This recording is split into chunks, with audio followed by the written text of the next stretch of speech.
Cognizant to the needs of our learners, parents, and teachers, the Department of Education provided us with powerful tools for productivity that will allow us to foster critical thinking skills, problem-solving skills, communication and collaboration skills to be compassionate, responsible global citizens. Join us and discover new ideas in our series of professional development training program with the ICTS EdTech Unit and Microsoft Education Philippines. Together, we will equip our learners and empower our fellow educators for a dynamic future. Para sa bata, para sa bayan, at para sa guro. Sulong Edukalidad.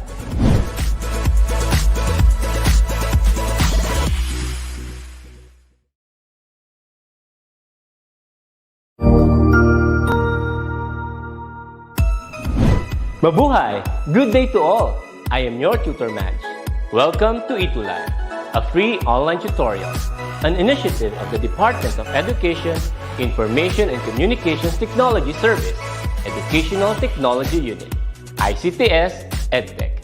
This program is aimed at helping and assisting learners from kindergarten, senior high school, ALS, Alive, and SPED learners. Aside from answering the modules, the ETULay is offering programs which you will surely look forward to.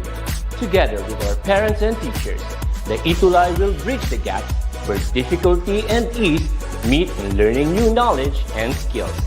So, let us prepare our modules, pen and paper. Ready your mind to see and hear worthwhile and interesting lessons. Let us now study and learn, together with our volunteer online tutors. Tara na!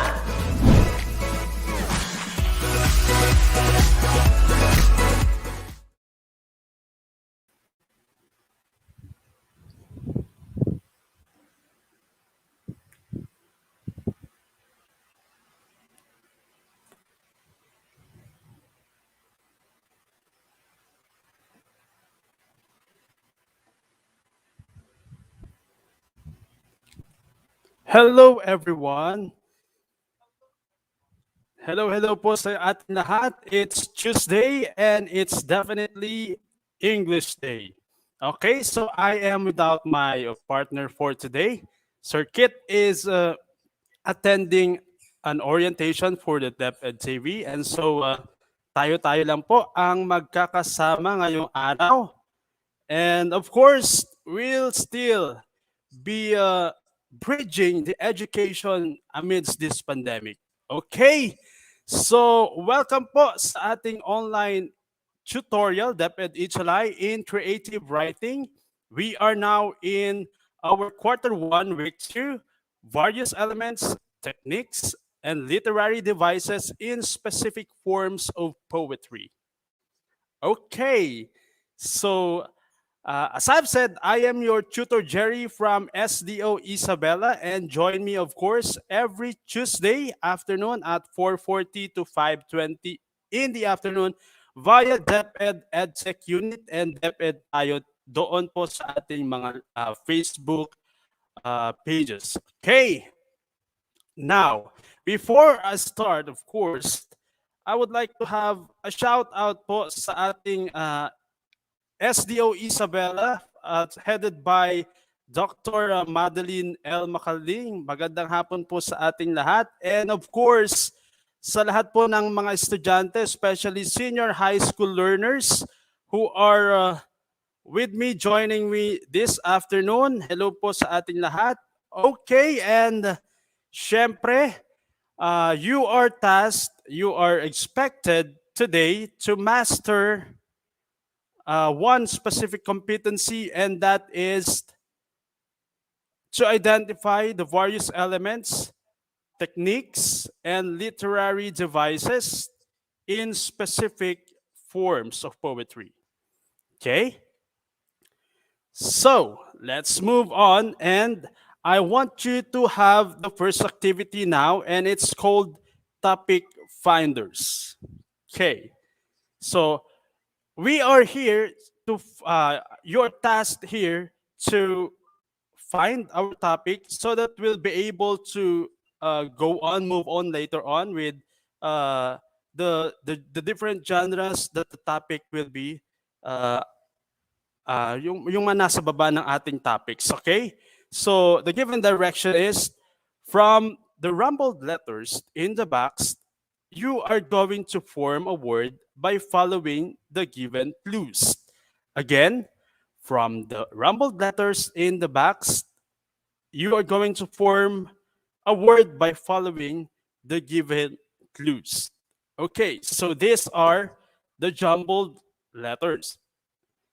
Okay, all you have to do is to look for those six letters and then join them together. And of course, we'll come up with the topic that we'll be undertaking today. So the clues are the following. Okay, the first letter is located in the middle of M and L. So that's your first clue. And then the next letter is located either on the left side of R or on the right side of J. So you have now those two clues. Okay. For number three, count until the 26th yet for the third letter. Okay. So you have now three clues. For number four, the last three letters are located between the letters W and E. Okay, so I'm giving you maybe 30 seconds to answer. Okay, habang nagsasagot kayo, let me greet some of our viewers for today. Miss Aliyah Wee, Miss Francie Rose de los Santos, Mr. Romnick Piano, and then we also have Mr. Gonzalez and Kelvin Galano. So, dear learners, what is the topic that we are about to discuss based from our clues? Would you mind to guess? Anyone from the group? Okay, so according to Frances Rose de los Santos, it's poetry. Okay? So it's poetry. So definitely our topic for today is poetry. Now, things you need to know what are the things that you need to know about poetry? Okay? Before moving on, of course, to our formal discussion, I would like to ask you a certain question, and it goes this way. Okay? So, what word or phrase comes to mind when you hear the word poetry? Anyone? What words or phrase come to your mind when you hear the word poetry? Okay. Yeah, you have here Faith Mary Noriega from San Mariano National High School, Maine. Okay. Would you mind to give some of your perceptions, perspective when you hear the word or phrase poetry? Yes, according to Joshua Pedro from STEM 12 Euler, his answer is rhyme. Wow. What else? Aside from rhyme, what other words or phrase could you come up when you hear the word poetry? Okay. Now, aside from that, you also have from John Lloyd Malilin, it's sound. Okay, so there you go. So you have sound and rhyme, and let's see if your answers are correct. Okay. Now, poetry is an art form where language is used to express a message or emotion using meaning, rhythm, and sound. So you have now the rhythm, sound, and meaning. Okay. Now, moving on, we have what we call as the elements of poetry. Now, uh, s- we have a lot of elements, but then magfo-focus muna tayo for the first two elements because we'll be lacking of time, syempre. We only have 40 minutes and we have to master, of course, the different elements. Okay? Hindi natin pwedeng pasadahan lang ng pasadahan. We need to master. Okay? So, here we go. So, the first element is the sound. And sound in poetry refers to devices that adds musicality, melody, and rhythm to the reading of a poem. Okay? Again, sound in poetry refers to devices that add musicality, melody, and rhythm to the reading of a poem. So that's our first element. Okay. Now I have here examples of poem and then let us try to see and arrive later on in a certain device under sound. Okay? So kailangan mabilis tayong magsagot because I am reading your answers in my inbox, in the comment section. Okay? So we have here the first poem. This is Sonnet 1 by Jose Garcia Villa. Okay, join me in reading. So first, a poem must be magical, then musical as seagull. It must be a brightness moving and hold secret a bird's flowering. Okay, so based on this poem, we have the highlighted words. First is magical. And then we have seagull. It was followed by moving and then flowering. Now, all these words could be seen in the last line. It's the last word actually in the poem. Now, another, we have the proem, still written by Jose Garcia Villa. Okay, again, join me in reading, and then later on we'll be arriving at a certain literary device under sound. Okay, so let's go. The meaning of a poem is not a meaning of words. The meaning of a poem is a symbol like the breathlessness of birds.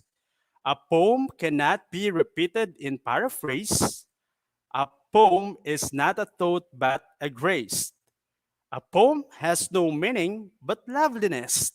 And then a poem has no purpose than to caress. Okay, so again we have words uh, in the again we have words which are being highlighted and it's found of course at the end. Okay, so the first one is words. Okay, we also have birds, and then we have paraphrase. We also have grace, and then it was followed by loveliness and caress. Now, question: what do you think is that specific device under sound that these examples of words highlighted is trying to say? Ano kaya ang word na yon? Ano kayang specific literary device? Ang tinutukoy, of course, nung mga highlighted words. Okay? Hello there sa kay Mark Angelo Dakiwag who is watching from SDO Isabela. Buti, sinuportahan ako ng mga taga Isabela today. Okay. So, hello din kay Ralph Roldan Madrillejos from Hume's Herodotus. I do not know if what school are you. Okay. So, according to, let me read some of your comments. Cherry Ann Bumanglag, his answer is definitely about rhyme. Okay, so yung mga words pala na yon, they are signaling something and that specific literary device is rhyme.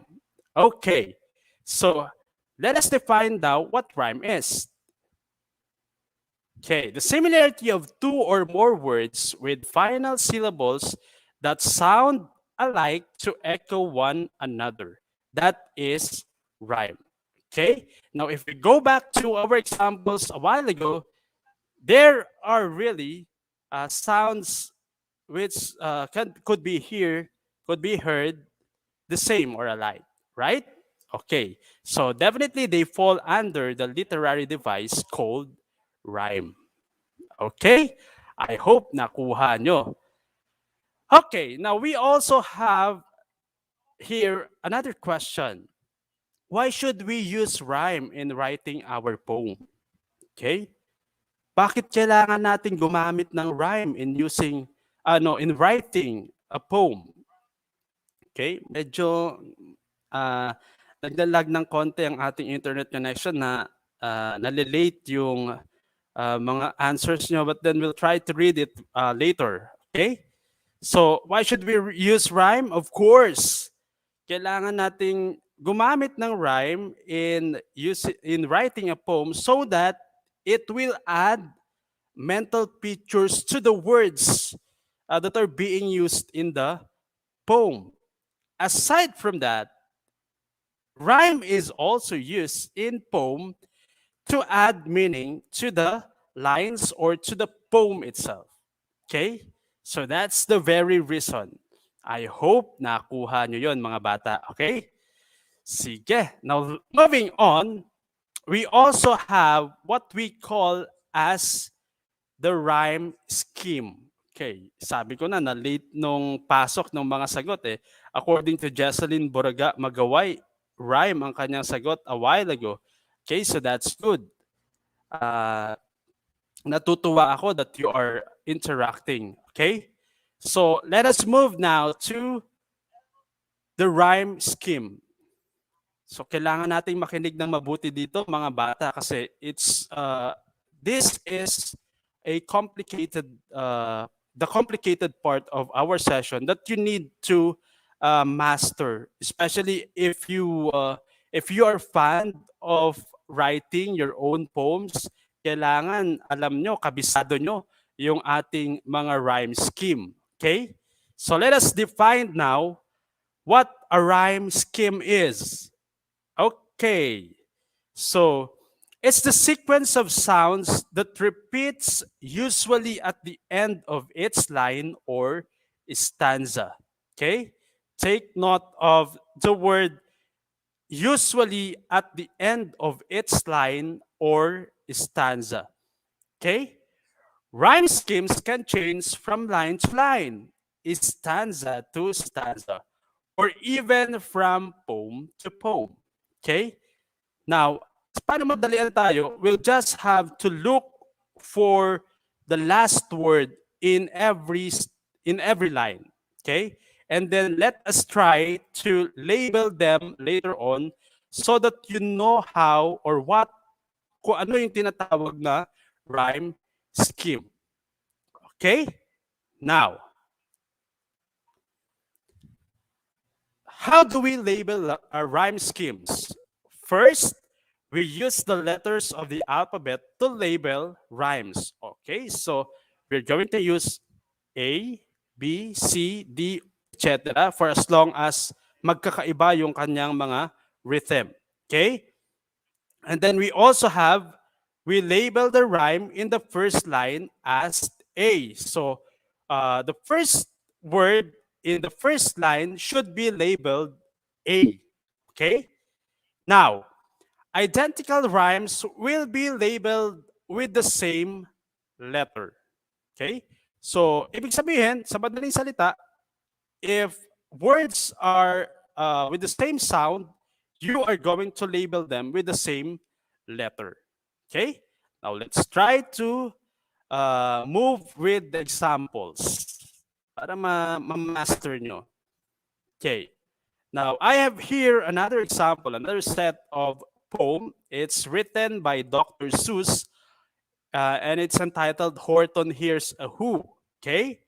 Now, I'm going to read it. It's up to you if you want to read it also. then you can join me. Okay, on the 15th of May, in the jungle of Nul, in the heat of the day, in the cool of the pool, he was splashing, enjoying the jungle's great joys, when Horton the elephant heard a small noise. Okay, so easily we go to the last word in every line. So we have the first one, Nul, and then we have pool, and then we also have Joyce, and then it was followed by noise. Now we are going to label these four. Okay, so let's start. So null will be labeled, of course, as A. Diba? Sabi natin kanina, the first labeling should start with A. Okay? Now, we also have pool. Now, magkatunog ba yung null and then pool? If that's so, then we'll also label the second statement, which is pool, as A.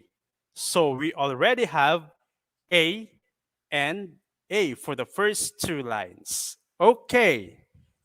Now, we also have Joyce for the third line and then noise for the fourth line. Magkatunog ba yung Joyce sa pool? Definitely hindi, right? And so, we are going to label Joyce with the letter B. Okay. Nakuha? I hope na nakukuha nyo. And I hope na you can follow. Okay, so we have now the fourth one, which is noise. Okay? Alin ba ang katunog ng noise dyan? Is it Joyce? Is it pool? Is it null? Okay. Now, according to Limuel Kalagi, the correct labeling should be letter B. Tama nga ba si Limuel? Is it letter B? Okay, let's try to see.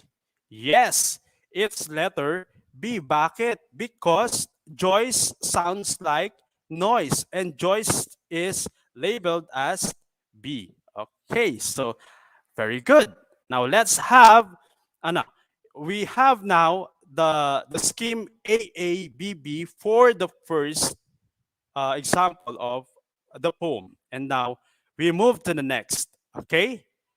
For the next one, yeah, so Josephine Guzman has also answered AA and BB. That's correct. And it's very good, okay? And then Captain May Vergara Laurio says yes, it's also AABB. That's correct, okay? Now, we have here Stopping by Woods on a Snowy Evening by Robert Frost. So, direct na tayo to the point. Doon tayo sa end line so that we could discuss the others later on, okay? So, we have now no, do, here, snow, queer, near, lake, and year. So, we have 8 words. Now, we are going to label each of those words. Okay. For the first one, of course, balik tayo sa basic. The first one should be A. Now, titignan lang natin if the first one sounds like the second one. Magkatunog ba yung no tsaka do? If yes, then the letter should also be A. Okay? I hope nakasunod tayo. So let me see something from the inbox. Okay. May nakasagot na ng ABC, ACC, DC. Let's try to see. Here, does here sound like do? Let's try to see. Hindi. So, eventually, our labeling should be letter B. Okay. So we have now the rhyme scheme AAB. What about the next one? We have snow. And snow should be labeled as, according to Miss Aliaga, it's ABAB. Let's see. So snow should be labeled as A. So we have now, for the first stanza, we have the AABA rhyme scheme. I hope na naka-follow kayo, ha? Okay, so we have now the next one. It's queer. So, let's see kung anong label dapat siya, anong letter. So, it's letter B because it sounds like the word in the third line, which is here. So, we should follow the rhythm, okay? So, it's letter B. For the next one, you have near, okay? What about near, students? Ayan, they've answered B. Some answered also A. Now let's try to see. So you have there B because near, queer, and here sounds the same. Okay, so let's move to lake. Ano naman kaya ang lake? So it's C. Kasi it doesn't sound like no, like zo, like here, and square, di ba? Iba na yung kanyang sound. So, we'll be labeling it with another letter which is now C. And then for the last one, it's B. Balik tayo sa B. Now, let's see if sino nakakuha. AA. The rhyme scheme is AA, BA, BBC, and B. Okay, so most of you answered the same with our answer here, the right scheme. So very good. That's nice to see, ano? Napakagaling ng ating mga learners, senior high school learners today. Okay, so we come up now with the rhyme scheme A B A B B C B. So that's the rhyme scheme. Now, we also have the Ballad of Reading Gaol by Oscar Wilde. Okay? So our words here are coat, red, hands, dead, love, and bed. Okay, so those are the highlighted words. Again, so first word natin, coat, we are going to label it as A. Okay? So, ang bilis sumagot ni Marites Galut. And then we also have Neslin Tiron. Napakabilis nilang magsagot. Okay. Ang hirap po pala, Tutor Jerry. Akala ko basic. Well, definitely, i-bridge natin yung hirap na yan. Okay? Kasi, although, syempre, nandun na tayo sa online, it's too hard to learn in the online processes. Pero, syempre, we are trying hard to bridge our lessons para matuto kayo. Okay? So, going back, we have the next letter, which is the next word, which is red. So the quote sounds like red. Definitely, ang sagot, no. So we're going to label it as B. Okay? And then we have hands to be labeled as C because wala siyang katunog. And then dead sounds like red. So it's letter B. Love sounds like what? Wala. So it's letter D. And then bed, of course, it sounds like red and dead. So we are going to label it as B. So you have now the rhyme scheme A, B, C, B, D, B. Sino nakakuha? Okay, so by Mintes, si Miss Christy Velasco. Who else? Joanna Soriano also missed one. Okay, so we have now, again, the rhyme scheme A, B, C, B, D, B. Okay, so moving on. It's your turn. Kayo ang sasagot dito. I won't direct you to the answers. Okay? So, what do you think is the rhyme scheme for this specific poem? The Ballad to an Optimist by Andrew Lang. Sige, sagot tayo. Seconds lang tayo, pabilisan ng sagot. According to Mr. Bugina, it's A, B, C, B, D, B. So let's try to see later on. Okay, sabi ni John Lloyd Malilin, super late gabi. Yeah, some of you came late. And then it's okay, basta will be interactive sa ating discussion today. Okay? According to Mr. Soriano, Miss Soriano, it's A, B, C, B, D, B. So, tingnan natin later on if who got the correct answer. Okay? So, according to Miss Barsabal, it's A, B, C, B, D, B. So, ano nga ba ang sagot? Let's try to see. So for the first one, it should be labeled as A. The next one is B. And then we also have A, B, B, C, B, and C. So we came up to the the scheme rhyme A B A B B C B C. Okay, I hope na nakuha natin, okay? That is based of course sa ating na mga naunang examples a while ago. Okay? So I hope that you have mastered the rhyme scheme. It's too easy naman, ano?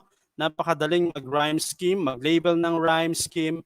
If only you could inject into your mind, parang bakuna lang, yung ating mga sinasabi din ni-discuss. Okay? Now, we move on to the next example. The next example or literary device under sound, and that is repetition. Okay? So we say repetition when a literary device repeats the same words or phrases a few times to make an idea clearer and more memorable. Okay? So ang repetition daw, it makes an idea clear. It's clearer and more memorable. Oo nga, no? Na pag inuulit-ulit, pumapasok talaga sa ating minds. Okay? Pumapasok yan. Kaya pag nagagalit ang mga magulang natin, kung ano yung inuulit-ulit na words, yun na rin yung pumapasok sa ating minds. Okay? So that is repetition. And under repetition, we have the first example, which is alliteration. So when we say alliteration, it's the repetition of the first consonant sounds in words. Take note of the given definition. First consonant sounds. That's why we have the given example. It's a common example. Peter Piper picked a peck of pickled peppers. So definitely it's an alliteration because we repeated the p sound, and that is a consonant sound. Okay? So we have here another examples. The big bad bear bored the baby bunnies by the bushes. Okay? Other than that, we have Gary grumpily gathered the garbage. For the first example, we have repeated the sound b, which is a consonant sound. And then the other one is g, g. So, it's also a consonant. I hope na nakuha nyo yun, mga bata. So, that is alliteration. Now, moving on, we also have assonance. Okay? So, let's try to differentiate later on. Ano nga ba yung pagkakaiba ng alliteration sa assonance? Okay, so when we say assonance, it's the repetition of the vowel sound but start with different consonant sounds. Okay? So, yun na yung kanyang pagkakaiba. Kanina, alliteration, it's a consonant sound. But then, here, it's already the vowel sound. So we have the example, I made my way to the lake. Okay? So, of course, yung naka-highlighted letter dyan, which is A, is a vowel sound. And of course, it falls under assonance. Okay? It falls under assonance. So we have another examples para ma-master. Here, the mellow wedding bells. So just like the first example, we have the letter E as the vowel sound, which is being repeated. Okay, we also have the rain in Spain stays mainly on the plain. Vowels such as AI sa second sa Spain, and then mainly are considered as assonance. Okay? Sige. So let's move on to the third example. Okay, sorry. So we have now consonants. Tapos na tayo sa alliteration and then assonance. Then we have the consonants. When we say consonants, it's the repetition of consonant sounds, partly the same doon sa alliteration kanina because it's consonant also. But then this one, it's in the middle or at the end of words as distinguished from alliteration where the initial sound is repeated. Okay? So dito, nandoon sa middle sound or sa end of words yung ating sound alike. Okay, so we have the given example. Mike likes his new bike. Okay, so the consonant here is the sound ka, ka. Okay, it's in the middle of words. We also have I will crawl away with the ball. So we have the letter L, the sound L, L. Okay, in the wheel, crawl, and the ball. And then the last one, we also have he stood on the road and cried. We have the sound D, D. So it falls under consonants. Okay?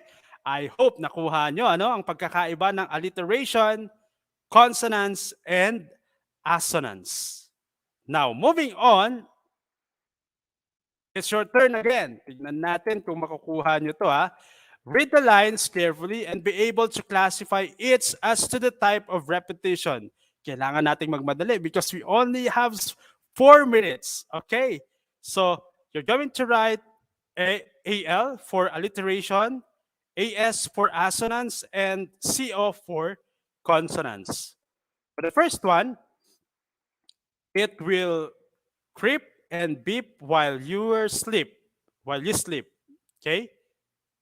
The answer here is what? It's CO. Okay? It's consonants. Okay? I hope you get it right. Sige, Jefferson David Amansek got it right. Okay? What about the next one? When he was nearly 13. What's the answer? You have the clue there, E. It's AS because it falls under assonance. And then the third one, we have those lazy lizards are lying like lumps in the leaves.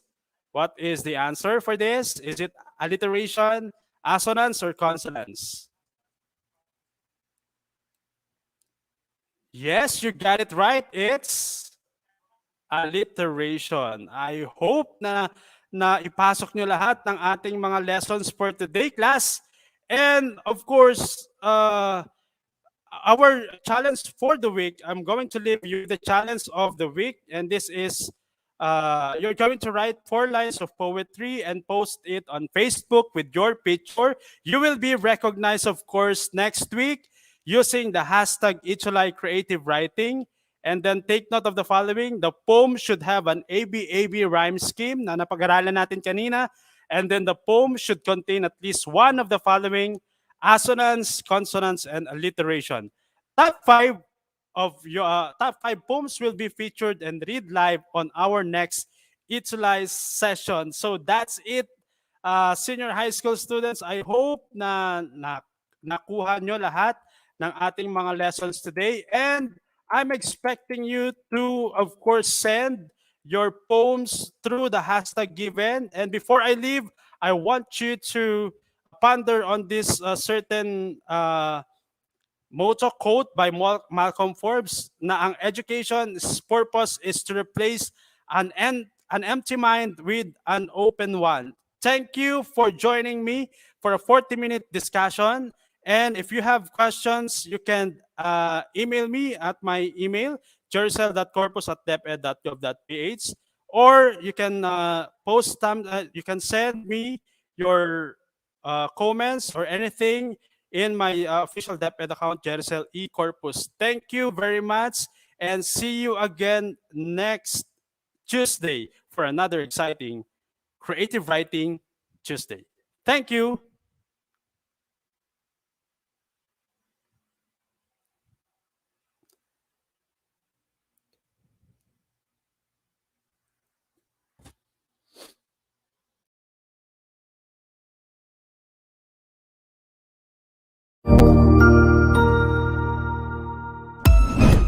Ang husay naman!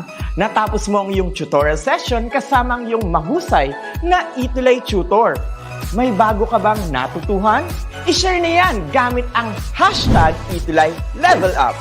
Huwag aalis ha dahil may susunod pang programa na pwede mo ring panoorin at salihan dahil naghihintay na ang iyong mga tutors. Happy learning dito sa ETULay!